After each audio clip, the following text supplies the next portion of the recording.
akan kelihatan siapa yang benar-benar beriman, siapa yang imannya setengah-setengah, siapa yang gara-gara bencana alam terus tidak percaya Tuhan. Ini jawaban kalam. Bencana alam itu ujian, katanya itu bagi yang mau naik kelas. Tapi sebenarnya ujian untuk kesempurnaannya iman. Kamu hari ini yang tidak diuji, yang tidak mengalami bencana apapun, dengan gagahnya bilang, saya pasrah, ridho semua takdirnya Allah. Ya karena hidupmu pas enak. Dan itu akan terbukti begitu hidupmu gak enak, masihkah kamu bilang gitu? Atau kamu merengek-rengek pada Allah? Ya Allah, kok tega sekali, salahku apa, astagfirullah, kan selalu begitu. Kamu tidak gagah lagi bilang, saya ridho ya Allah, diapain aja. Ya ketika itu enak. Itu makanya disebut bencana alam itu salah satu media untuk kesempurnaan moral. Karena orang itu kalau nggak diuji, itu biasanya ya, kalau seneng gagahnya luar biasa, kalau lagi sumpek kusuknya luar biasa. Kamu doa serius kan waktu-waktu mendekati ujian, waktu-waktu ya kan. Di luar itu santai aja, ini masih kuliah awal Pak enggak. Besok kalau mau ujian baru saya tahajud Pak, puasa Senin Kamis, kan selalu begitu. Diuji beneran baru kelihatan ketangguhan moralmu. Terus yang kedua, dia moral warning. Jadi moral warning itu semacam pelajaran. Begitu kamu lihat tsunami atau kayak kemarin lihat badai dan kren jatuh menjatuhi jamaah haji, tiba-tiba kan kamu dekat lagi sama Allah. Astagfirullah, ya hidup ini kita serba tidak berdaya. Baru kan kena moral warning kan. Makanya kalau dalam apa begitu banyak sekali yang rusak-rusak, banyak orang lupa, kadang-kadang sama Allah dikasih moral warning. Coba deh dikasih gini, kamu bisa ingat Allah enggak? Itu jawaban kalam lagi-lagi. Terus yang ketiga, ya biasa, hukuman, mengapokkan biar kamu melakukan turning point. Ya kan, selama ini kamu lupa, selama ini kamu sakarepmu sendiri, digoyang sedikit biar turning point, biar kembali ke jangan-jangan kamu sudah melenceng nih, kan gitu. Itu 3 bahasa ilmiah dari yang pertama ujian, yang kedua peringatan, yang ketiga hukuman. Jadi bencana alam bisa punya 3 makna. Terus yang ketiga demi keseimbangan. Hidup ini kan butuh ketertiban. Dan untuk tertib secara total, jangan dilihat bencana kecil yang satu itu, tapi lihatnya secara gambar besar. Kemarin sebelum Ramadan saya kasih analogi main catur. Main catur itu untuk kamu bisa menang, ya kadang-kadang pionnya dikorbankan, kadang-kadang bentengnya harus dimakan, kadang-kadang kudanya juga harus hilang semua, tapi akhirnya menang. Jadi kalau kamu jangan boleh ada yang dimakan ya, jangan boleh serai so menang, betul malah habis semua kamu. Semuanya terbit tapi rojone kepangan, ya wassalam juga. Jadi strategi itu kan gitu. Nah hidup juga kadang-kadang yang sini harus kacau dulu, karena setelah ini kacau akan lahir keseimbangan. Dan yang bisa melihat holistik kayak gitu ya, kalau manusia mungkin terbatas, Allah yang ngerti mana yang dibikin chaos. Sebelum manusia datang kan dibikin chaos luar biasa. Misalnya hujan meteor, misalnya banjir besar, misalnya musnahnya dinosaurus. Chaos sampai dinosaurusnya habis, baru manusia muncul, manusia modern yang cerdas. Seandainya kita hidup bareng dinosaurus, setiap hari kita main film Jurassic Park. Iya kan, dikejar-kejar, lari, kan mesti gitu akhirnya. Iya. Jadi dalam konteks besar ini sebenarnya untuk demi ketertiban. Cuma ya memang harus ada yang chaos dulu sebagian. Atau bencana alam itu kadang-kadang yaitu konsekuensinya sunatullah. Ini perannya manusia kadang main. Termasuk tiba-tiba kenapa ada banjir? Ya karena manusia yang merusak keseimbangannya. Dulu nggak ada, sekarang ada. Bahkan ada teori baru termasuk gempa. Belum lagi kalau disambungkan dengan teori baru tentang psikokinetik, tentang yang hubungannya jiwa dengan alam. Tidak sekedar merusak, semakin keruh jiwanya manusia, keseimbangan alam juga semakin kacau. Itu kan bukti misalnya air. Air itu kalau dideketin orang ngaji, kristalnya berubah. Dideketin orang nyanyi lagu rock, kristalnya berubah. Jadi ada pengaruh. Beberapa penelitian terbaru kan gitu. Pengaruh semangka yang dibacakan ayat suci Al-Quran dan semangka yang dibacakan atau disetelkan lagu campur sari misalnya. Kan sekarang gitu penelitian-penelitian itu kan. Ternyata yang dibacakan Al-Quran lebih seger, yang dikasih lagu campur sari lebih nggak seger dan seterusnya. Itu kan bisa diteliti hari ini yang semacam itu. Kenapa? Jiwa manusia ada pengaruhnya. Itu yang bikin kiai-kiai zaman dulu kan kalau ada orang sakit dibacain Fatihah aja, ditiup. Karena auranya Pak Yai mungkin bisa masuk ke air, mempengaruhi kristalnya. Kalau kita yo maca Fatihah ping 1000 yo ora iso. Karena aura kita sudah aura yang aurat lah pokoknya. Pikiranmu kan selalu tentang aurat itu, tapi ora iso. Jadi airnya itu kristalnya bentuknya aurat-aurat nanti terus, jadi tidak bisa menyembuhkan. Jadi apakah adanya kejahatan membuktikan tidak ada Tuhan? Dalam banyak kasus ternyata justru menunjukkan Tuhan ada. Disitulah Tuhan intervensi dan bermain. Ya kan? Disitulah Tuhan ikut cawe-cawe dalam kehidupan kita. Kalau Tuhan cuek, ya bencana alam mungkin ada, tapi ya karena sunatullah. Tapi kadang-kadang tidak terduga, tidak terdeteksi. Tiba-tiba di Jogja gempa, pusatnya Bantul, dan bukan laut tapi sungai. Nah itu kan tidak terduga. Nah di situ Allah bermain, di situ Tuhan bermain. Jadi justru ada banyak kejahatan membuktikan bahwa Tuhan intervensi. Moralitas, apakah moralitas itu bukan dari Tuhan?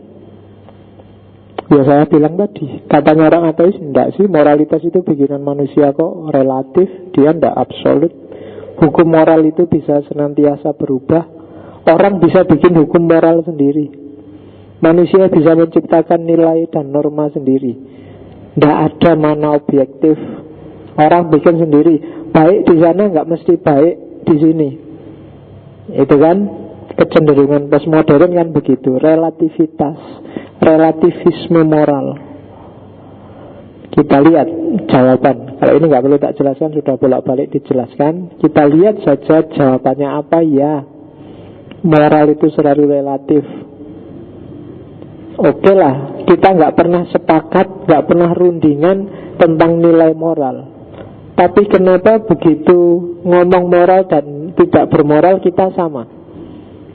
Kita tidak pernah bikin kesepakatan bahwa maling itu jelek, tapi otomatis masing-masing kita akan ngomong maling itu jelek, mukuli orang tanpa alasan itu jelek, merampok itu jelek, memperkosa itu jelek, kecuali suka sama suka. Kalau suka sama suka nggak jadi memperkosa. Jadi ternyata sama. Berarti apa? Ada dorongan nilai, ada dorongan moral, ada kesadaran moral yang sama. Padahal kita nggak pernah rundingan. Itu berarti apa? Ada sesuatu yang bikin ini ada dalam diri masing-masing kita. Itu yang oleh Immanuel Kant disebut moral consciousness. Ada loh Pak orang yang bilang maling itu boleh, ya pikirannya baru sedang keruh mungkin. Nggak iso. Orang normal akan bilang maling itu jelek. Dalam sepak bola Pak, maling bolanya kan tidak apa-apa Pak. Itu sengwaras ngalah kalau ada yang jawab gitu. Jadi secara normal maling itu jelek, memperkosa itu jelek, membunuh orang itu jelek. Jadi ini menunjukkan bahwa ada sumbernya. Kalau setiap orang mikirnya beda-beda, tidak akan ada hukum, tidak akan ada undang-undang. Buktinya ada hukum, buktinya ada undang-undang. Berarti kita punya dorongan moral yang sama. Buktinya kita bisa menyepakati hal yang sama, yang diverbalkan jadi hukum, jadi undang-undang, jadi norma sosial yang disepakati bersama. Tiba-tiba Pak RT bilang apel maksimal sampai jam 10 malam. Dan kamu setuju itu, hati kecilmu juga setuju karena kamu tahu apel kalau sampai tengah malam apalagi pagi hari itu jelek. Ya kan? Jadi gak harus kamu debat sama Pak RT. Dorongan moralnya ternyata sama. Itu menunjukkan ada sumber moral. Sumber moral yang sama pasti bukan manusia, karena buktinya manusia tadi bisa beda-beda, bisa subjektif. Nah, maka justru adanya kesadaran moral menunjukkan adanya Tuhan. Meskipun katanya orang ateis, moralitas itu bukan bukti Tuhan, karena moralitas itu relatif dan subjektif. Tapi ternyata ada bagian tertentu dari moralitas yang itu tidak subjektif dan tidak relatif. Orang bisa beda-beda tentang dasar negara, tapi kan dalam moralitas orang kebanyakan sama, membahasakannya aja beda. Rukun itu di seluruh dunia diakui sebagai baik, ya kan? Jujur itu di seluruh dunia diakui sebagai baik. Nah, itu berarti ada kesadaran moral yang sama. Dan itu sumbernya pasti bukan manusia. Kalau manusia yang bikin mungkin sesuai kepentingannya sendiri-sendiri, tapi ternyata isinya sama.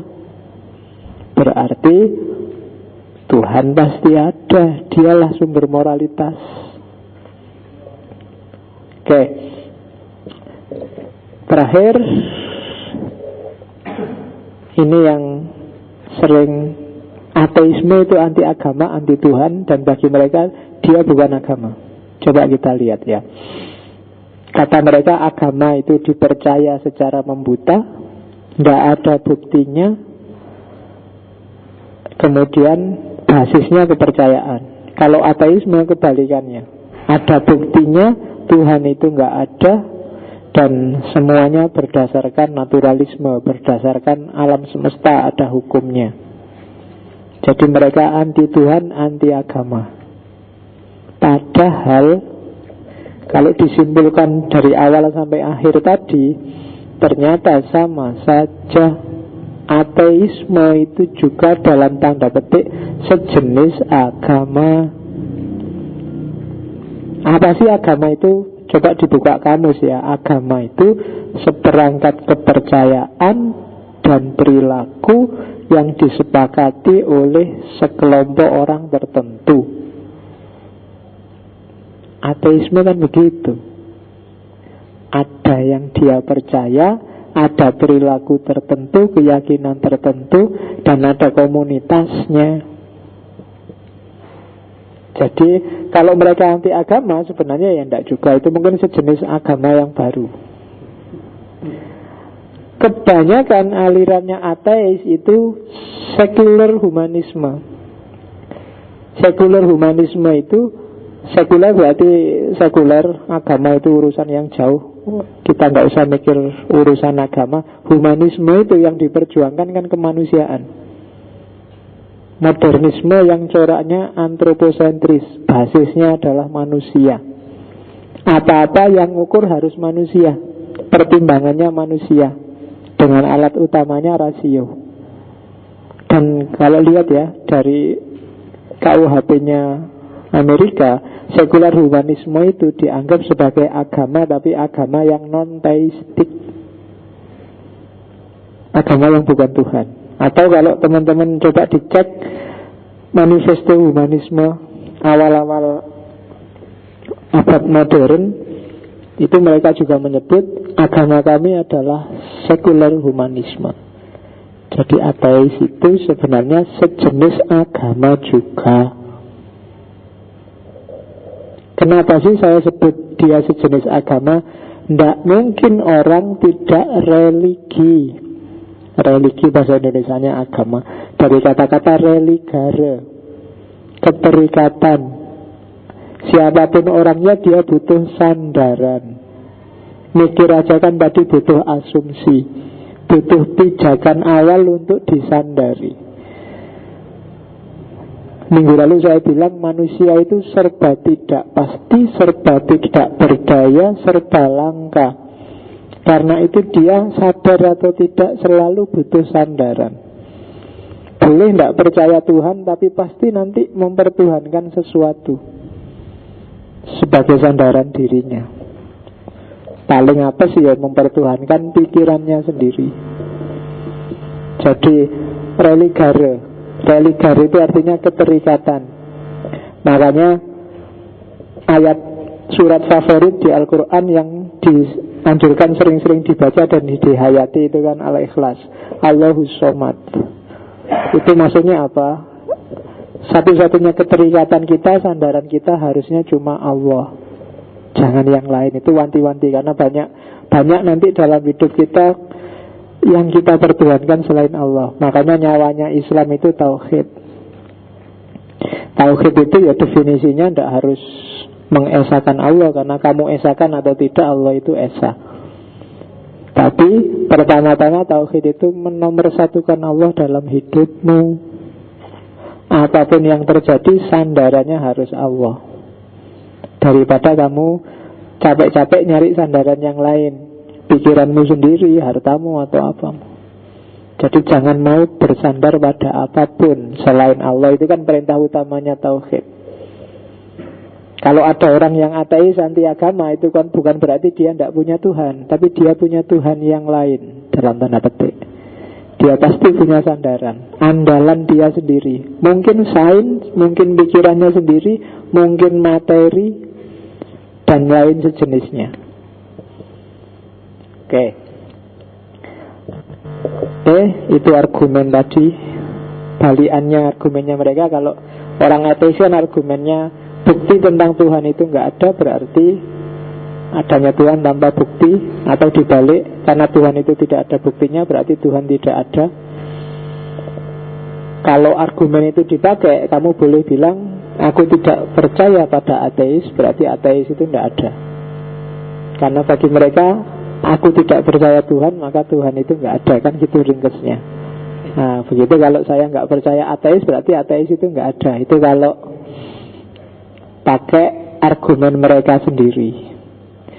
Kalau yang suka argumennya ateis, ya tak tempelkan di bawah itu. Jargonnya orang ateis itu, there is probably no God. Now stop worrying and enjoy your life. Itu Richard Dawkins dan kawan-kawan, jargonnya kan itu. Sangat mungkin Tuhan itu nggak ada, jadi sekarang nggak perlu takut-takut, nikmati ada hidupmu. Itu katanya mereka.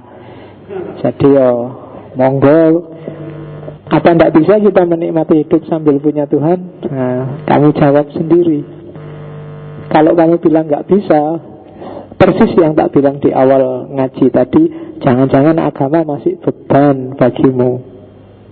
Kalau masih beban, itu berarti belum kena ketujuannya Allah mengirimkan Rasul, ngasih kitab suci. Yang dikirimi kitab suci sama Rasul kan untuk memudahkan hidup, biar kamu lebih cepat nyampe ke tujuannya. Kalau masih jadi beban, nah itu berarti ada yang salah dari penghayatan kebertuhananmu. Kalau begitu dengar adzan kamu mengeluh, sudah isya lagi, baru nongkrong, itu alamat sudah berarti agama masih sangat beban. Enak-enaknya tidur kok ribut adzan subuh, mengganggu aja, itu berarti agama masih beban. Puasa juga begitu, ke masjid juga begitu. Boleh tidak ke masjid tapi jangan mengeluh. Boleh kamu izin tidak puasa, mungkin halangan, tapi jangan mengeluh. Mengeluh berarti ciri-ciri kamu komplain, protes, dan agama jadi beban dalam hidupmu. Nanti orang ateisnya ketawa terbahak-bahak. Nah bener kan, sudah tak bilang bahwa agama itu cuma bikin repot. Ternyata kita juga sering direpotkan oleh agama itu. Kalau teman-teman masih begitu, ya berarti tuduhannya mereka benar. Kalau agama bikin kita ngelokro, lemes, atau bikin kita kecanduan sehingga tidak berani fight, atau agama jadi pelarian dari hidup kita sehari-hari, berarti benar Karl Marx, benar Nietzsche, benar Freud. Untuk mereka kita tunjukkan bahwa mereka tidak benar, ya beragamanya harus diluruskan.